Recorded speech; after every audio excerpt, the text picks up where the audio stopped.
नमस्कार। और आज हम पढ़ेंगे एक बहुत ही इम्पोर्टेंट चैप्टर जो कि C TET, UP TET, REET, DSSB, KVS बाकी सभी एग्ज़ाम में आता है। बहुत ही इम्पोर्टेंट है और इससे रिलेटेड कम से कम एक क्वेश्चन तो इसमें से आता ही है। और आज हम पढ़ेंगे स्मृति मेमोरी। मेमोरी, जब हम किसी वस्तु को छूते हैं, कोई भी वस्तु है और जब हम उसको छूते हैं, देखते हैं या फिर सुनते हैं या फिर हम स्मेल करते हैं, सूंघते हैं, तब ज्ञानवाहक तंतु, अगर हमारे शरीर में जो भी मौजूद होता है ज्ञानवाहक तंतु, उस अनुभव को मस्तिष्क के ज्ञान केंद्र में पहुंचा देता है। ज्ञान केंद्र में उस अनुभव की प्रतिमा बन जाती है जिसे छाप कहते हैं। वास्तव में उस अनुभव का स्मृति चिन्ह होती है। वास्तव में उस अनुभव, जो अनुभव हमें होता है उसी को हम स्मृति चिन्ह कहते हैं। जैसे कि मैंने किसी चीज़ को छूने के बाद ये एहसास हुआ कि ये कोई एक जानवर है, प्राणी है, हाथी है, इस तरह का, तो उसका अनुभव हमें हो गया कि ये हाथी है, स्मृति चिन्ह में आ गया। यदि हम किसी चीज़ को देखते हैं, जैसे कि कोई चीज़ फ्लो हो रही है, नदी के जैसी है, तो उसको हम समझ सकते हैं कि हमने ये नदी है और हमने इसके बारे में सुना है, पढ़ा है कि ये नदी है। अब आगे देखते हैं कि जब हम किस चीज़ के बारे में सुनते हैं, कि हमने कोई कहानी सुनी मुंशी प्रेमचंद की और उसमें हमें पता चल गया कि ये बुजुर्ग है, ये महिला है और इनका कैरेक्टर ये है, इनका नाम ये है, और इनकी पूरी कल्पना माइंड में आ जाती है कि किस तरह से उनके साथ कार्य हुआ। आगे सूंघते हैं, जब हम किसी चीज़ को सूंघते हैं तो उसमें हमें पता चल जाता है कि उसमें स्मेल किस तरह की आ रही है। ठीक है, तो ये हमारी स्मृति चिन्ह के पर आधारित होते हैं और उसका हमें पहले भी ये अनुभव होता है, उसके आधार पर हम अनुमान लगाते हैं और पता लगाते हैं कि ये चीज़ें इस तरह से हैं। ठीक है, आगे हम देखते हैं इसकी परिभाषा। हिलगार्ड ने इसकी परिभाषा दी है। हिलगार्ड ने बताया कि स्मृति वह मानसिक प्रक्रिया है।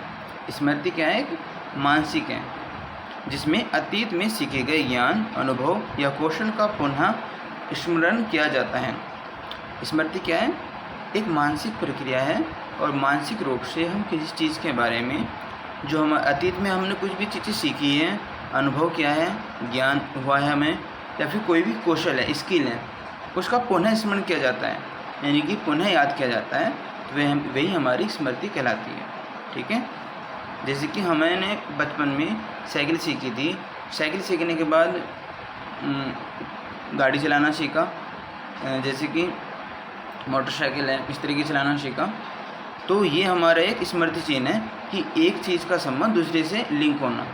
ठीक है, तो ये हमारी स्मृति से संबंधित होगा। आगे हम पढ़ेंगे स्मृति के अंग या तत्व कौन से हैं। स्मृति के तत्व या अंग, आगे है वुडवर्थ। वुडवर्थ के अनुसार स्मृति के 4 अंग हैं। कितने अंग हैं? 4 अंग इन्होंने बताए हैं स्मृति के। सबसे पहला आता है हमारा सीखना। अगर हम किसी भी चीज़ को सीखते हैं, उस चीज़ के बारे में हम सीखते हैं, उसमें हमें काफ़ी समय भी लग सकता है, कुछ घंटे भी लग सकते हैं और कुछ मिनट भी लग सकते हैं। ये सीखने के ऊपर निर्भर करता है कि हर एक इंसान का अलग अलग लेवल होता है, पहला। दूसरा, धारणा, उसको माइंड में कितने समय तक हम उसमें धारण कर सकते हैं या धारण करते हैं। तीसरा है पुनः स्मरण करना, रिकॉल करना, कि हम उस चीज़ को किस तरह से स्मरण करेंगे, रिकॉल करेंगे। नेक्स्ट है पहचानना, रिकॉग्निजेशन, उस चीज़ को हम किस तरह से पहचानेंगे, यानी कि किस तरह से रिकॉग्निजेशन होगी उसकी। ठीक है, आगे है हमारा, ये आपने पढ़े, वुडवर्थ के अनुसार स्मृति के 4 अंग है। पहला सीखना, धारणा, पुनः स्मरण और पहचानना। ठीक है, आगे है हमारा स्मृति के प्रकार, कि स्मृति कितने प्रकार की होती है। हर एक इंसान में अलग अलग प्रकार की स्मृति पाई जाती है। कुछ ऐसे होते हैं कि प्रीसेंस ऑफ माइंड होता है, जिसमें वो एकदम याद कर लेते हैं, कुछ भी चीज़ घटना हुई उससे रिलेटेड कई चीज़ें दिमाग में आ जाती हैं, उसको बोलते हैं प्रीसेंस ऑफ माइंड।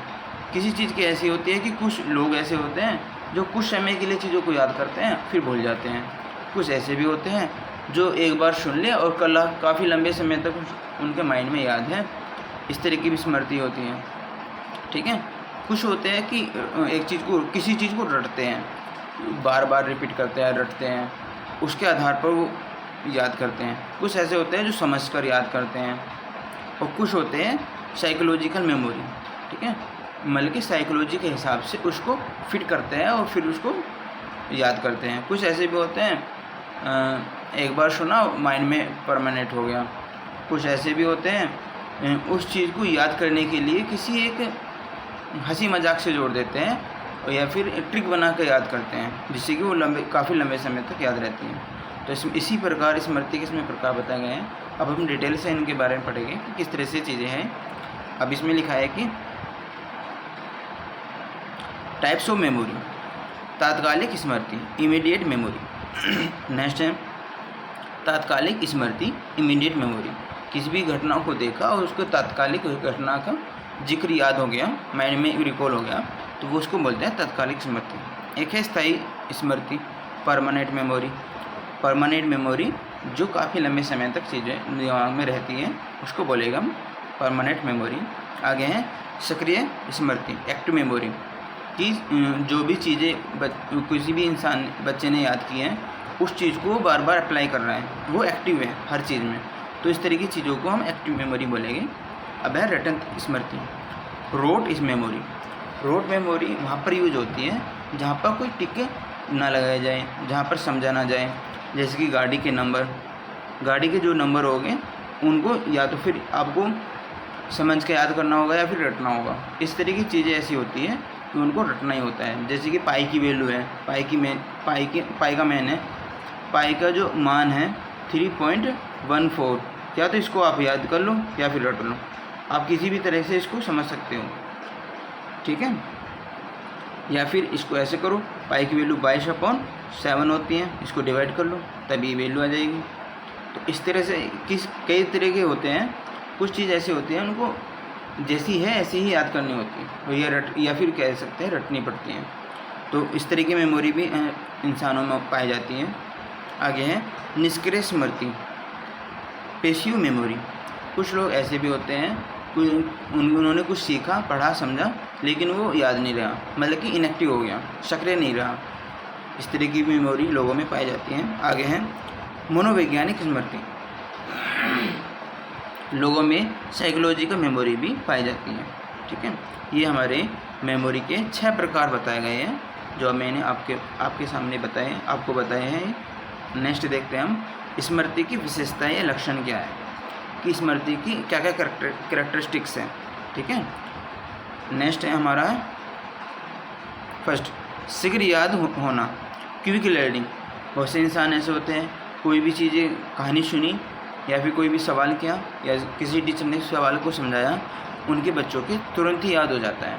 तो इस तरह की मेमोरी को हम बोलते हैं शीघ्र याद होना या क्विक लर्निंग, तुरंत ही सीख लेना। आगे है उत्तम धारणा शक्ति, उत्तम धारणा शक्ति यानी कि गुड रिटेंशन पावर।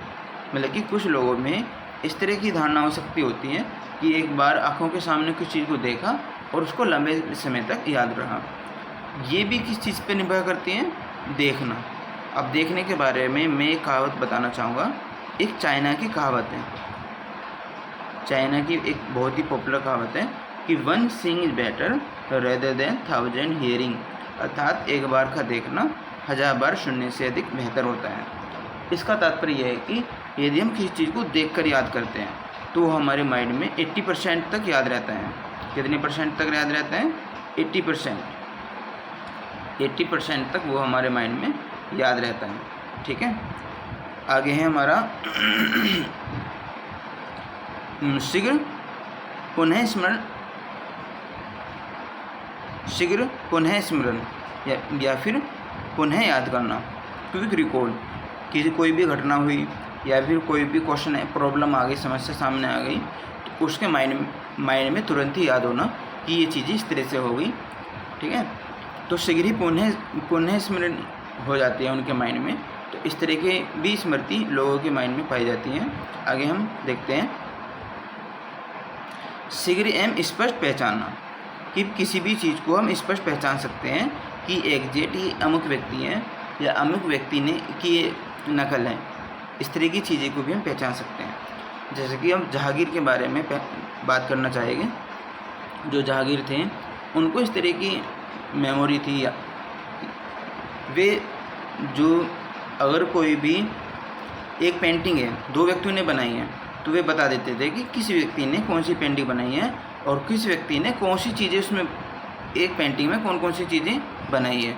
तो इस तरह का उन्हें अनुभव था। तो इस प्रकार हम समझ सकते हैं कि लोगों में भी इस प्रकार की स्मृति पाई जाती है। शीघ्र हम स्पष्ट पहचानना, किसी भी चीज़ को स्पष्ट पहचान दे देते एग्जैक्ट कि इस व्यक्ति ने या फिर उस कलाकार ने ये चीज़ें बनाई हैं। नेक्स्ट है अनावश्यक बातों को भूलना। कुछ लोगों में इस तरह की चीज़ें भी होती हैं, मेमोरी होती हैं कि लोग जो अनावश्यक है हमारे लिए उन चीज़ों को भूल जाते हैं या फिर उनके बारे में बात नहीं करना चाहते। वे सिर्फ उन्हीं की चीज़ों की बात करते हैं जो काम की हैं, और काम की बात करेंगे तो वही चीज़ें माइंड में याद रहेगी और उन्हीं के बारे में वे सोचेंगे। तो जो विद्वान लोग होते हैं, विद्वान हैं, लेखक हैं या फिर जो नेता हैं, इसी तरह की चीज़ों को याद रखते हैं या फिर बोलते हैं जिससे उनका फ़ायदा होता है, और अनावश्यक बातों को वे बोलते भी नहीं हैं। यदि कोई चीज़ें जैसे कि एक कोई घटना है, एक घटना का जिक्र कोई नेता 20 जगह करता है तो उसका महत्व कम हो जाता है, क्योंकि नेता इसी तरह की बातें करते हैं जो उनके फ़ायदेमंद होती हैं। अनावश्यक बातों को भूल जाते हैं या फिर वे इस तरह की राजनीति करते हैं जिससे कि ज़्यादा से ज़्यादा लोग उनकी बातों को पर सहमति जताएं और लोग प्रभावित हों और लोग उनको फेवर करें। तो ये चीज़ें होती हैं। अब हम आगे देखते हैं अच्छी स्मृति के प्रभावी कारक। अच्छी स्मृति के प्रभावी कारक कौन कौन से हैं? पहला, अच्छी स्मृति के प्रभावी कारक good affecting factors of good memory. क्या है हमारा? Affecting factors of good memory, एक अच्छी मेमोरी के प्रभावी कारक। पहला नंबर है आदत का नियम, दूसरा निरंतरता का नियम, तीसरा है परस्पर संबंध का नियम। ठीक है, पहला क्या है हमारा? आदत का नियम, लो ऑफ हैबिट। यदि कोई व्यक्ति अपनी आदत का निर्माण करता है, कहा जाता है कि यदि कोई व्यक्ति 21 दिन तक किसी कार्य को करता है तो उसके माइंड में वो चीज़ें समा जाती है, बैठ जाती हैं, तो 21 दिन तक उसके ये हैबिट में आ जाता है। ठीक है, आगे है निरंतरता का नियम। यदि कोई व्यक्ति परजर्वेशन के साथ लगातार किसी चीज़ को करता है, यदि कोई क्वेश्चन, कोई पैराग्राफ है, उसको बार बार पढ़ता है, याद करता है, तो उसके माइंड में उसकी छाप बैठ जाती है, वो याद हो जाता है। आगे है परस्पर संबंध का नियम, law of association of ideas. जितने भी हमारे आइडियाज़ हैं, हमारे माइंड में जो विचार आते हैं, उसमें एक दूसरे से लिंक बैठाते हैं। जैसे ए घटना का बी से, बी का सी से, जो भी हमारे जो सीबीआई के जो अधिकारी होते हैं, वे इस तरह की उनमें बुद्धि पाई जाती है कि अगर कोई भी घटना हुई, किसी के साथ कोई क्राइम हो गया है, तो वे गुत्थी को सुलझाते हैं और चैन से चैन बांधते हैं, चैन से चैन को मिलाते हैं कि कौन सी घटना कब हुई है, किसके कहने से ये घटना हुई है, तो इसे सारा लिंक बैठाते हैं। तो इस तरह की बुद्धि उनमें पाई जाती है, जो जैसे कि सीबीआई या अधिकारी लेवल के जो होते हैं, वो क्राइम को पहचानने के लिए, तो उनमें परस्पर संबंध का नियम इस तरह का पाया जाता है। तो हम ये समझ सकते हैं। और आगे देखते हैं हम परस्पर संबंध का नियम। इसी के अंदर है ये हमारा 2 टाइप है इसमें, ए टाइप और बी टाइप। ए टाइप में मुख्य नियम दिए हुए हैं और बी टाइप में दिए हैं विचार सहचार्य के गौण नियम। ठीक है, अब इसी के अंदर हम पढ़ते हैं। अब पहला है हमारा मुख्य नियम। मुख्य नियम में आएगा हमारा पहला समीपता का नियम। अगर कुछ भी चीज़ें घटना घटित होती हैं, उसकी नज़दीकी की तलाशी जाती है कि उसका नज़दीक में क्या है।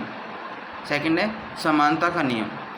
अगर उसके बारे में समानता बैठाई जाती है कि कौन कौन सी चीज़ें उससे समान है। तीसरा है हमारा असमानता या विपरीत का नियम, कि कौन कौन सी चीज़ें उससे समान हैं और कौन सी चीज़ें असमान हैं, या कौन सी चीज़ें उनसे विपरीत हैं।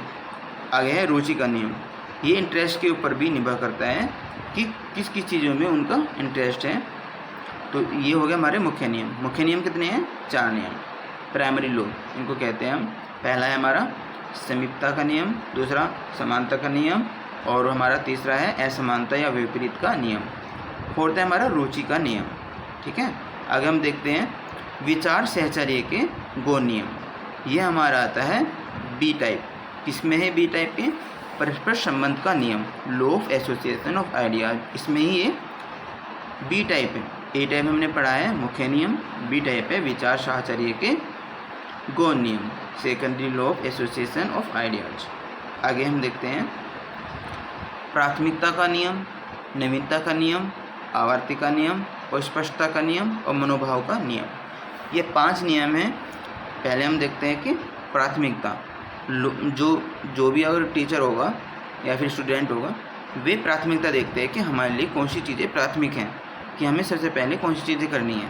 दूसरा नवीनता, उस क्वेश्चन में क्या नवीनता आ सकती है या क्या नवीन है, हमने अगली बार क्या नया चीज़ सीखी। आवर्ती का नियम, और उस चीज़ को बार बार करने का नियम, जिससे कि चीज़ें याद हो, रिकॉल हों।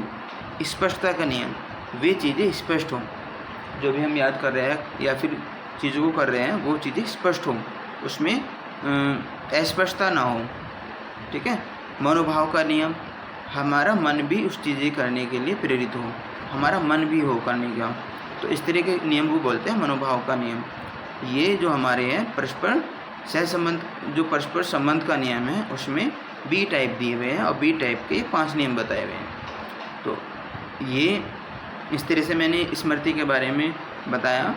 और अब जब भी कभी मौका मिलेगा, यदि आप चाहोगे तो इसको मैं डिटेल में भी, एक एक चीज़ को डिटेल में भी समझा सकता हूँ, या फिर और भी बड़ी इसकी बना सकता हूँ। यदि आप कमेंट में लिखते हो, यदि आपको अच्छा लगता है तो हमारे जो चैनल है रिवांत कुमार, उसको सब्सक्राइब भी कर सकते हैं, शेयर भी कर सकते हैं। और ये जो सीटेट, यूपीटेट, रीट, डीएसबी और एस्टेट और बाकी जो अन्य एग्ज़ाम होते हैं, बाकी सभी एग्ज़ाम में ये बहुत ही इम्पोर्टेंट क्वेश्चन है। तो इनमें से लगभग एक क्वेश्चन ज़रूर आता है। तो इसी तरह हम वीडियो बनाते रहेंगे। आज के लिए इतना ही, धन्यवाद।